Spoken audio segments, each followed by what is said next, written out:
This is your panas, you need this. And you're always looking for a deal. You're always looking for that opportunity to make a deal. That's part of your work. If you don't do it, you're going to lose money. It's ravcha ba'alma. So that's where we ended off last time. Next question is, let's go into a few new questions. One question is, what about the opposite way? We're talking about you have schayra and you want to utilize the value of your schayra. What about, and therefore, if there's someone that's willing to pay you a price and you won't be able to match that price later, right? So if it's just a total, if it's a brand new opportunity, fine. But even if it's you're gonna have to sell it less than the price of now. What happens if you have an opportunity to buy the other way around? There's an opportunity to buy because something's on sale. So you sell computers, and there's a very good sale now from one of the manufacturers that you will be able to utilize a very good sale. So that's the same thing. So the Ramban says it's different. The Ramban says that's different. The yesod of the first heter is that when I have something in my reshus,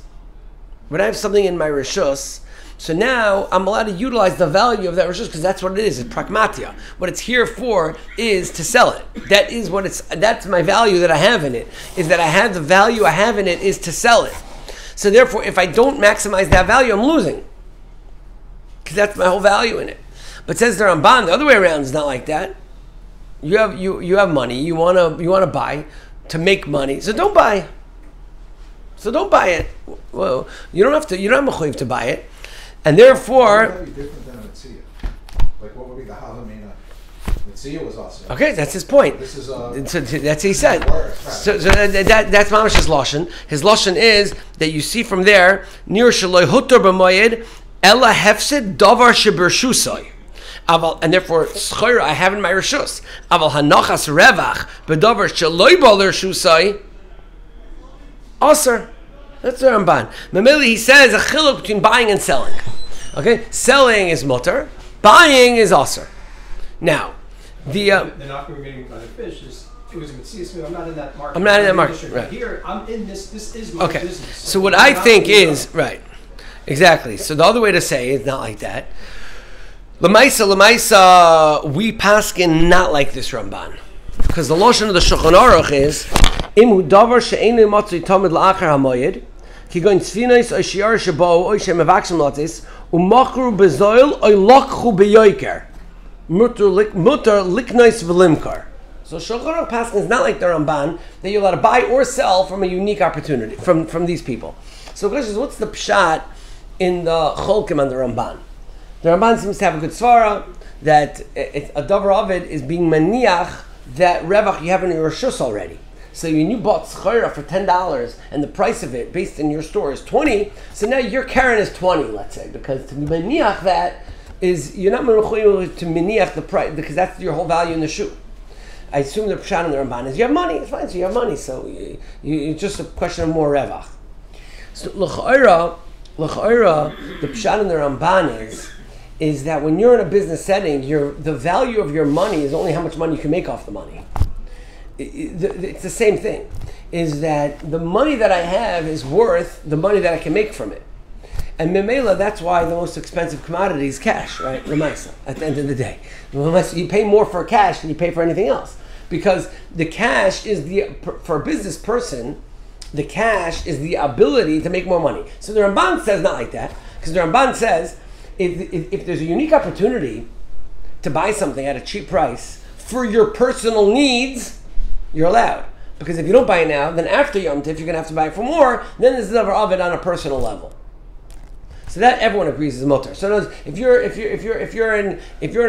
away for Yom Tif, you're in Chol Moed, and they're selling something in the place that you're in is much cheaper than the place you live. And when after Yom Tif, you're going to go home, you have a Matzah Yom Tif flight, you're going home Matzah Yom Tif, and the only time you have the opportunity to buy it is in that place, so forget business. For your own personal needs is mutter, even if you don't do Yom Tif. Because it's the davar of it. Rabbi Yashiv says, great psak, one of my favorite psakim. So he says, if a young married daughter is home with her mother for a Chol Hamoed, and if she goes shopping on Chol Hamoed, the mother's going to pay the bill. But if she goes home, she's going to have to pay it herself. It's a Davar Ovid, and she's allowed to go with the mother. Right? So the for your own personal need is mutter. Any Davar. It's not such a favorite song. Yeah. I'm getting to the point that I'm not going to like that psak either. So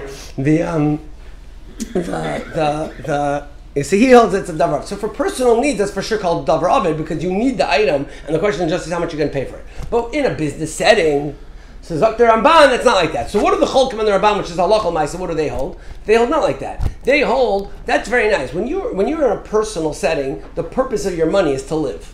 When you're in a business setting, the purpose of your money is to run your business. The same way that your schora, the value of it is what you can make of it. The same way the value of your schora is not what you paid for it. The value of your schora is what you could sell it for. So turning the schora into cash is your business. So turning your cash into schora is also your business. That is the business. So therefore, it will be a davar ovid not to utilize your cash in the most efficient way, because your cash in your business equals the schora you can get for it, and therefore, not utilizing the cash is going to be considered a davar ovid, and that's how we paskin. Okay, now let's take that to another step, which is a machlokes rishonim, fascinating machlokes rishonim. Are you allowed on Chol Hamoed to lend money? So first of all, you're allowed to lend money on Chol Hamoed because lending money, as most people that have lent money know, does not make you money. Maybe it's a davar ovid to lend the money, to lend, but you're definitely not making money by lending money, right? So lending money is a chesed, Unless it's interest-free. Interest-free, lending money is a chesed, and therefore you're allowed to lend money. It's not called business. It's not called pragmatia. You're allowed to lend money. Shalos, what about to lend money to a guy with interest? So l'maisa we paskin that it's considered pragmatia and it's aser. It's aser, and again, unless Enough for me to know whether that's your business or not. okay, so it's aser, and unless you have like a client that comes back all the time, and if you push him away, that he's never going to come back, then it's a real davar ovid. But other than that, generally speaking, you're not allowed to lend money in Chol Hamoed, even though you're making money off of it. So, and it sounds like even if a guy would come out of the blue and say, hey, I want to borrow your money at a crazy percent, and this guy's not going to come back later, but that's not considered davar ovid, and it would just be considered menias revach. So what's the pshat? But there others argue on that. The Meiri in Hamoed Katan argues, others argue. So the pshat is in the machlokes is there's three levels. The Ramban says your money is just for you to live. We don't look at money as part of your business. We paskin no, the money is part of your business, and therefore the value of the money is what you can make with the money. But that's all buying schara. But what is the value of the money? Include in it the interest for giving away the money. So according to my father, economically speaking, that is the value of the money. The value of the money is the interest, for sure. But myself, halacha we don't pass like that. The halacha we pass that's extra money. That's what? So the halacha we pass that it's called menias revach. So the Meiri holds holding on to money where I could be utilizing the full potential of the money by lending it with interest is going to be called a davar ovid not to do that.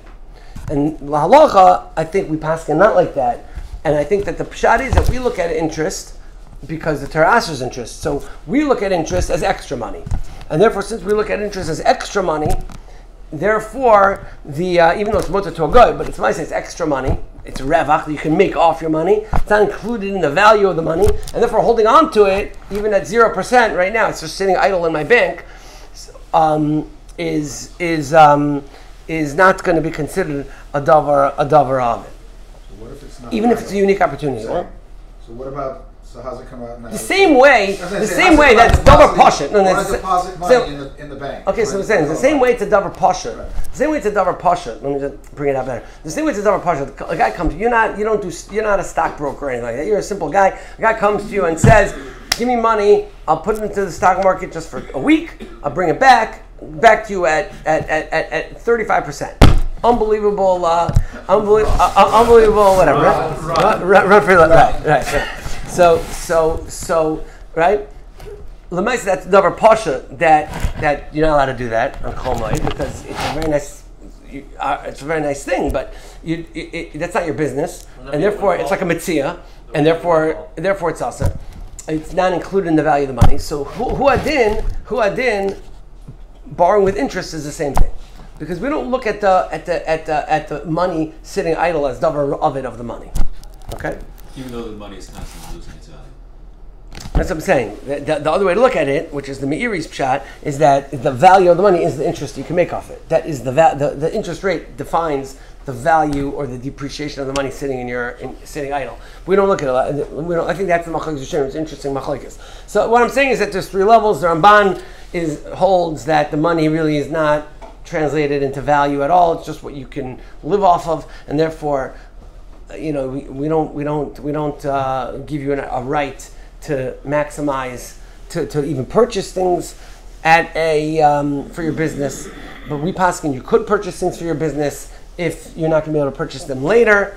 And as far as that's the value of the money to purchase schara, but regarding interest, we paskin that would not be mutter. Now you want to know, are you allowed to open a bank account? Or just deposit. I have an interest-bearing account. I just want to deposit money and they don't hold money. Right. It's going to be gaining interest. Yeah, so he talks about that in the Sefer actually. If there's no tircha, right? So therefore, what are you going to do? You're going to take the money out there, and then bring it back. But Karen, it may be a tircha right the other way. Let's say you have I have to go find like a random savings account. Or I have account. to stop it. I have direct deposit. The money just goes in there. That's they're not doing anything. You mean that's not schar at all. Okay. I don't think so. Yeah, let's say. But it says here.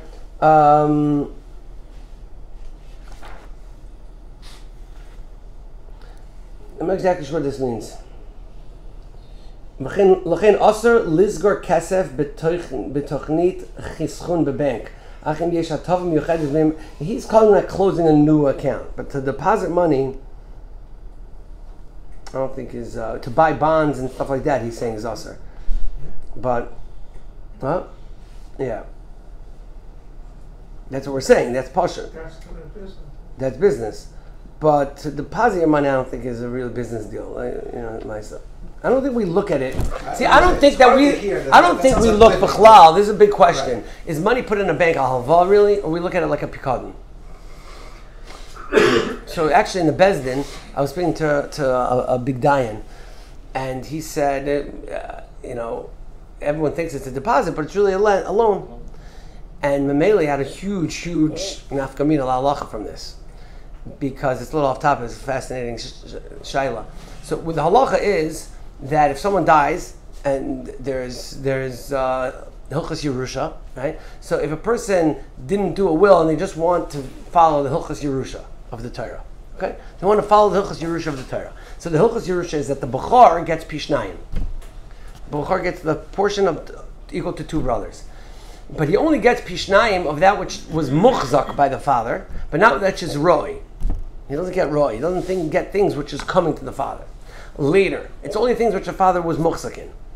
So this guy was a bechor, was getting all excited because the father didn't live a will, and he wants about the biggest chus for his father is that the hilchos Yerusha should follow the ikar halachas with no whatever. So all the money in the bank, he gets double portion. So this dayan wanted to say, no, the money in the bank is not a pikadon, it's a halva to the bank, and therefore them paying you back is roi, it's not muchzak, and then it's roi, not muchzak, so therefore you don't get pishnayim. Now, I don't think most people look at it like that. Most people look at it, I have money in the bank, it's sitting there, right? So I'm not sure how we look at it. I'm not sure every bezdin in the world, I'm not sure every bezdin would paskin that way, The money's only guaranteed to a certain amount. The FDIC, whatever it is, you can use money up to $250,000 or 10 joint accounts, but at the end of the day, that's how it works. They look at the bank, look at it as a loan because that's how they figure out their short-term interest rates, etc. They're paying you interest. But you're right, and you're paying, and they're paying you interest, and your money is right. in theory at risk unless you have other safety nets there. Right. It's guaranteed. Okay, so I'm not sure. I hard for me to imagine that depositing, because your intention is b'chlan not about that little money that you're making in that savings account, and So to put in a brokerage account or something like that, that's a different story. But like just depositing it, I think we look at it primarily. If a person was interested in making money, that's not the place to make money. The question is, can you put money into a mutual fund? Right, I think it's not allowed. That's the thing, yeah. Right. That I would think is not allowed. Now, next halacha I wanted to discuss. No, interest rates are going down, so it's not so important. Next halacha I wanted to discuss was opening a store, even a store which is allowed to stay open. So whatever reason your store is after the whole shir, whatever reason why your store is permitted to stay open. Either you sell tzarchei hamoed, which is your bakery, so you sell tzarchei hamoed, or maybe even a clothing store, depends, even though you could have bought everything before. But, okay. And, or any food store for that matter. Or what we discussed, which is some sort of Davar Ovid, it's a time seasonal thing, and it's going to be some sort of Davar Ovid, and therefore you're allowed to stay open Chol Hamoed. So Mishnah Berurah Shulchan Aruch Paskins, Moed in Siman Sif Yud Aleph in Tov Kuf Lametes, he says, Moichrei Peiros Ksus V'Kelim, so things which are permitted to be sold. Moichrin B'Tzina L'Tzorech Hamoed. You're allowed to sell, but it has to be B'Tzina. If it's on a private side street, then it's okay. But you have to leave one door closed. The Erev Yom Tov but certain days, Erev Shmini Atzeres, when everyone's buying, it's a covered Yom Tov that the store should be open and everyone's selling and busy hustle bustle for Yom Tov. That's okay. But basically on Chol Hamoed, even if you're allowed to be open, you have to make a hecker. And therefore, I don't know exactly if I've seen this so much, but the truth is, even farm stores that it's Tzarech Yom Tov or it's a mitzvah or whatever, or food stores, anything which also sells things which are not Tzarech Hamoed. So let's say a food store. Yeah, it's true that a lot of the stuff there is is for Yom Tov, but a lot of things aren't. So therefore. Therefore, that not everything that they sell is dafka l'tzarech hamoed, and memela people will think if the store's open that you're allowed to just keep the store open because you're allowed to buy the other things in there. So memela you have to make a hecker. Maybe the hecker is in the hours, maybe the hecker is in the way it's open, but there is such an idea which is important to keep in mind. I'm not sure how well known that halacha is, but I didn't really see anybody that says not like that. And that's the halacha. The halacha is even a store that's permitted to be open needs to make some sort of hecker. How to stay open. Okay. But it's okay. So what do stores do about people buying that's not the heter? Like in other words,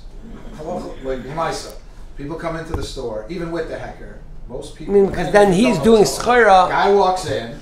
Right. And he's buying clearly. This is not right. Well, you don't have to give it for hair on the guy, but I'm saying if it's the best, sometimes it's clear. He's not I'm having a bar mitzvah after what's called this. No, I'm stocking up. Off of work. Maybe it's I don't know. The guy's buying 25. Yeah, I get it. Like his example, right? Whatever it is. So you have to. You can't sell it to him. Yeah. What do they do? I don't know. I'm not sure. It's a good question. He's going right.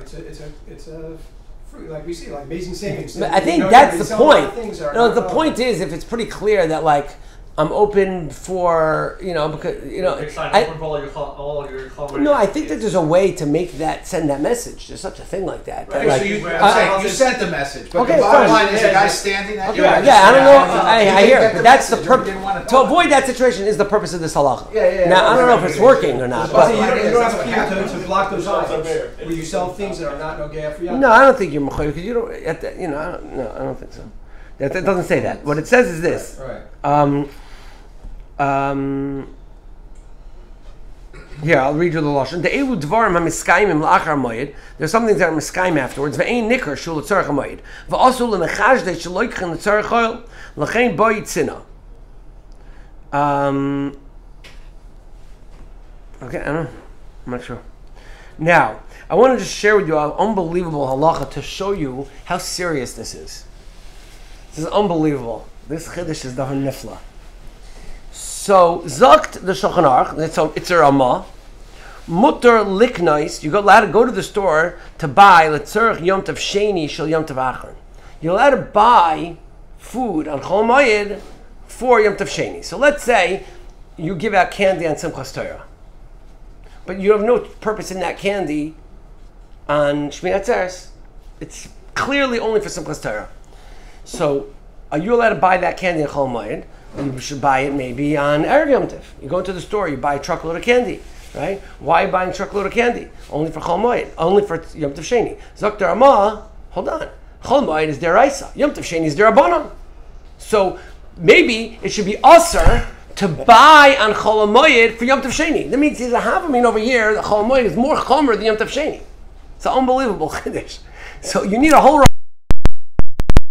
That goes into Tzarech Yom Tov. Yom Tov Sheni is also going into Tzarech Yom Tov. And Mamela, you're allowed to go and buy on Yom Tov, on Chol Moed for Yom Tov Sheni. And Dr. Kiveger. What about the fact that it's a different Yom Tov Cloud?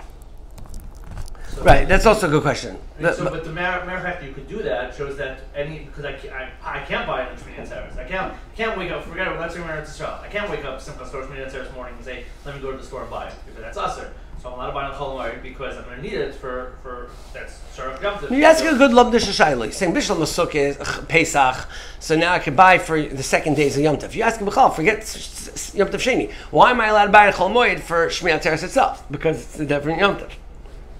I mean, no one's going to say that you could buy on Chol Moed for Shavuos. Right, but you're not allowed to buy stuff on Yom Tov on Chol Moed Pesach for Shavuos, right?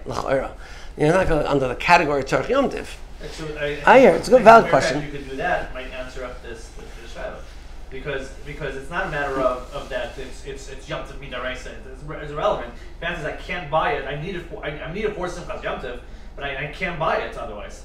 Okay, maybe that's the pshat. But I'm saying the fact is that he has a chiddush that he has to speak that out. There's no chiddush that says you're allowed to buy for the second days. That doesn't say it. But there must. And Rabbi Kiva Eger says afilu lasus malacha gemura kigun levashel etzerich Yom Tov Sheni shari. Means you have a mina here that you can't cook the food for the Yom Tov Sheni on Chol Moed. You have to cook it before. Because mechates, you're allowed to work and do malacha. Schayra, maybe. But Rabbi Kiva Eger, how do I know malacha? Maybe malacha not. So Rabbi Kiva Eger is mechadesh, even malacha also you're allowed to do on Chol Moed for Tzarech Yom Tov Sheni. To me, this is a huge chiddush of the Chomer Davar we're talking over here. That Chol Moed is taka more than Yom Tov Sheni. What about for Shabbos? In other words, I understand your case. Thursday, Friday, Shabbos. Like it happened last year. So Right. I want to buy meat. Right, in the Chachamim, they talk about that. Why don't you need to make your Erev Tafshilin or in Chol Moed? You should make your Erev Tafshilin before you start cooking for a second day. You've been Chol Moed. I think that Rabbi Kiva is relevant to this. Making Erev Tafshilin itself should be answered. You don't have to make it on Chol Moed. No, because the Erev Tafshilin is like being ma'arev. Oh, you're saying b'chlal. And if I can't, right.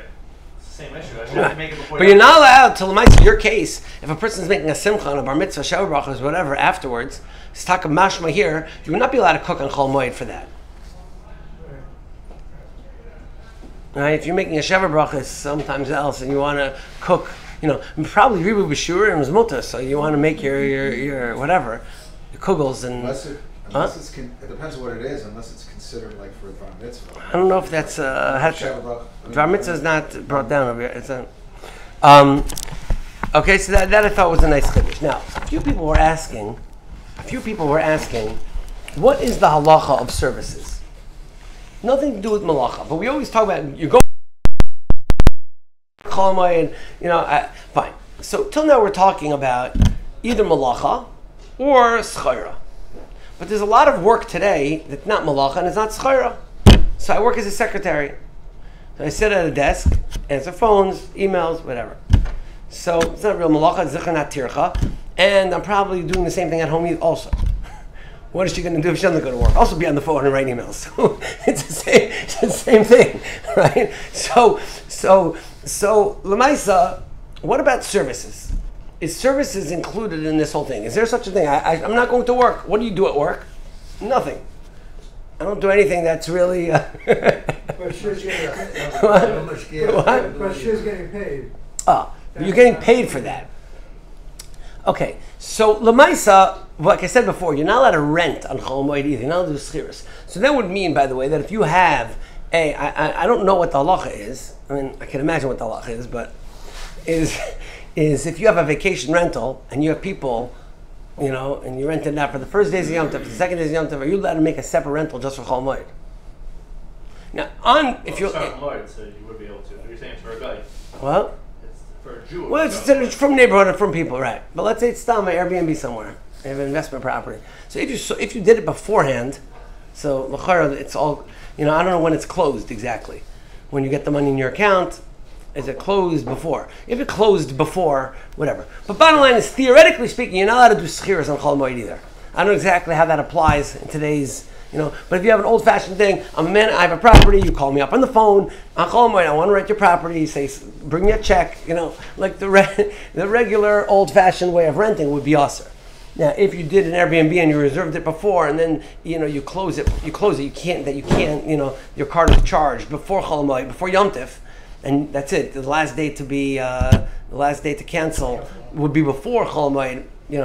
Yeah. So is for sure okay, because even Yom Tov is okay to do that. But if it's going on Chol Hamoed itself, l'chayra is aser. I don't know exactly. Like I said, I don't know what the mitzvah is. However, Airbnb, if you have a property in Airbnb, they're really taking care of you. So I just really. No, but you, Lamaisa, have to give them the agreement that you're willing to rent it, not rent it. The owner. I did that before Yom Tov. Right? No, I'm saying, let's say a guy logs into your thing on Chol Hamoed. Right, okay. And now I have to approve that rental. He's renting it on Monday for Tuesday and So Wednesday. they have to approve it. You do. The owner has to approve it. After I booked it. Yeah. You don't book. There's a booking, and then they have to send you an email that the owner approved it. So, I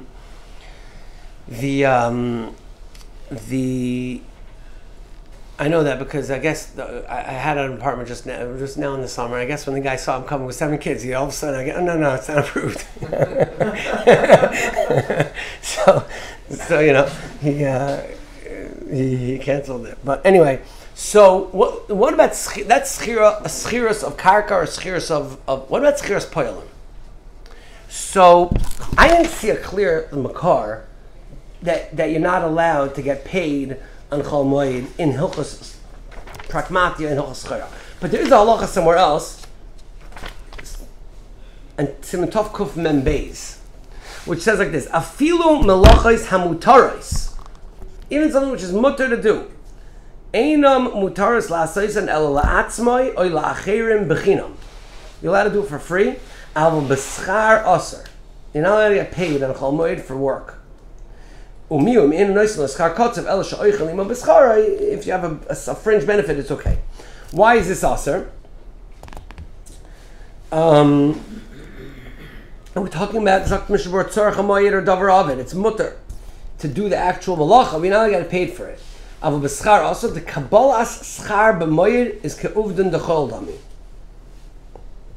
Okay. Now.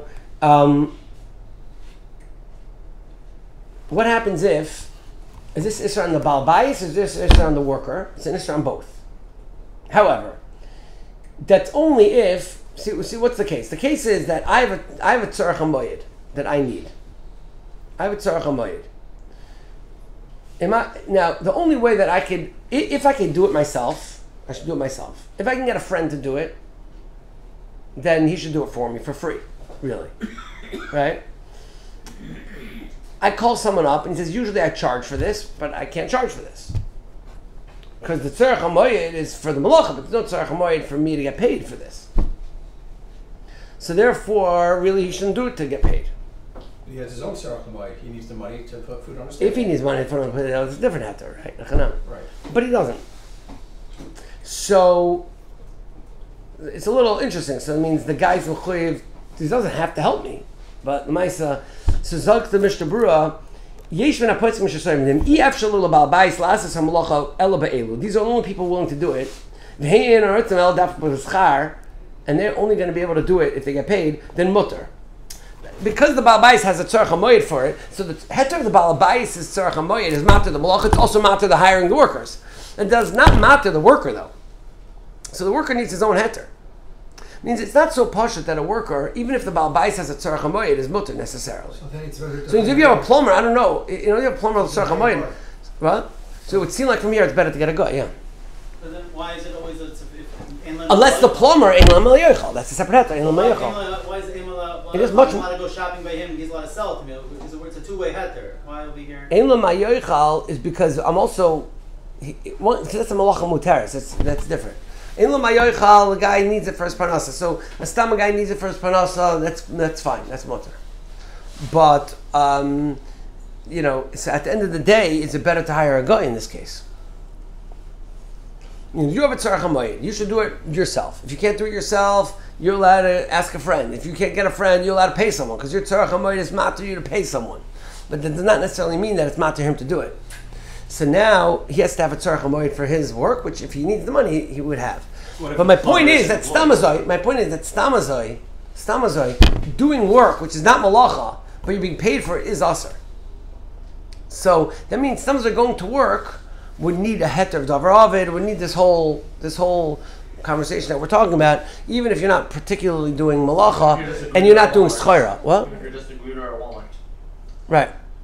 Right. And I assume that if you don't go to work and you get fired, that's a big Davar. Correct. Yes. If there's going to be a Davar Ovid which is going to affect your position in the office past Yom Tif, then that's correct. Or you lose clients. The same thing that we said before. Also, how do you view salary?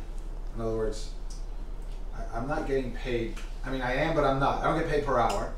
I get paid an annual salary, which gets broken up over the year. So it's not like I'm hiring a pile for no, but if you don't show up, you're going to lose money. But what you're losing is just Minias Revach. Is that I'm getting? That's Minias Revach. No, but I'm getting paid for the hours I'm working. In other words, yeah, because if you don't go, then you're not going to get paid. You are. I mean, you're entitled to certain days off. You're entitled, right? PTO. Right. You're still getting paid. Right. PTO. You're right. So no matter what, difference. You're still being paid whether you show up or not. Right. That's what I'm saying. Right. And that's okay. So then, yeah. Right. He's saying you are getting paid if you don't show up. You're still being paid. He's saying then. But you're being paid to come to work. But he's saying if you don't go to work, you'll use a PTO. So therefore, you're not getting paid to go to work. What if you don't have PTO, or what if you're not? Well, you don't want to use your PTO. No, that's the question. That's use your PTO. I don't know what that is. I'm assuming it means days off. paid days off. Paid time off. Right. So yeah, you're chayiv to use it. I don't see why not. You're being paid Maisa to work. That now. Meaning that you would have to not. You're not paid work, not to show up. Or can you show up and just because you have to work? Or no, if I have PTO, then I'm chayiv to use my PTO. You can't go to work if you're going to lose your job otherwise. Then what's called? But if it means you're not going to show up, they're going to take off your PTO. So okay, so that's what you have to do. There's an account. You have the PTO. Right. Now. Right. And if it's a non-paid time off, you also have to do that. It's chayiv double pasha. Yeah. Okay. Fine. So, is there? Yeah, I guess we still have one more share before Yom Kippur, right? Next Sunday, you could stop another share. Okay, Mr. Shem, we'll cover some more next week. Go ahead.